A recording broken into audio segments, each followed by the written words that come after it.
നിങ്ങളുടെ ഇഷ്ട പരമ്പരകൾ എക്സ്ക്ലൂസീവായി സൺ നെക്സ്റ്റ് ആപ്പിലൂടെ തികച്ചും ഫ്രീ ആയി ഇപ്പോഴേ ആപ്പ് ഡൗൺലോഡ് ചെയ്യൂ.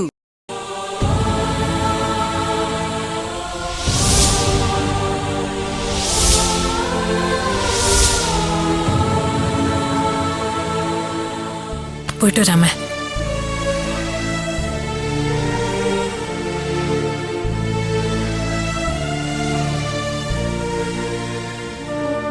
ഇത്രയും ടെൻഷനോടെ ഞാൻ ഒരു കേസ് വാദത്തിനും പോയിട്ടില്ല. നന്ദേട്ടാ, ഒട്ടും ടെൻഷൻ വേണ്ട.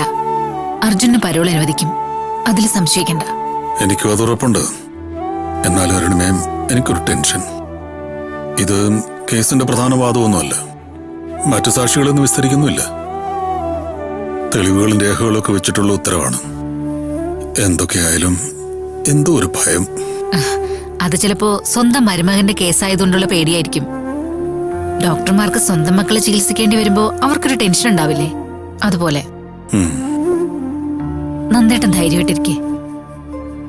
സത്യം നമ്മുടെ ഭാഗത്തല്ലേ, അപ്പൊ നീതിയും നമ്മുടെ ഭാഗത്ത് തന്നെ നിൽക്കും. പൂജ സ്നേഹമൊക്കെ അവിടെ വരും. ഞാൻ പിന്നെയും ആലോചിച്ചതാ പൂജയോട് കോടതിയിൽ വരണ്ടെന്ന് പറയാൻ. അതെന്താ നന്ദേട്ട അങ്ങനെ പറയുന്നേ? ഒരു വലിയ പ്രതീക്ഷയോടെ കോടതിയിലിരിക്കുമ്പോ വാദിക്കാൻ ഒരു ഭയം തോന്നും. പ്രതീക്ഷിക്കുന്നതിൽ നിന്നും വേറിട്ടൊരു വിധിയാണ് വരുന്നതെങ്കിൽ അവള് തകർന്നു പോവും. നന്ദേട്ട, സ്വന്തം മോള് കോടതി മുറിയിലുള്ളത് ഒരു ബലമാണെന്ന് ചിന്തിച്ചാ മതി. അപ്പൊ പോയിന്റൊക്കെ താനെ തലച്ചോറിൽ വരും. ഏതായാലും ഞാൻ ഇറങ്ങട്ടെ. പോയിട്ട് വരൂ നന്ദേട്ട, പോയി വിജയിച്ചു വരൂ. ശരി.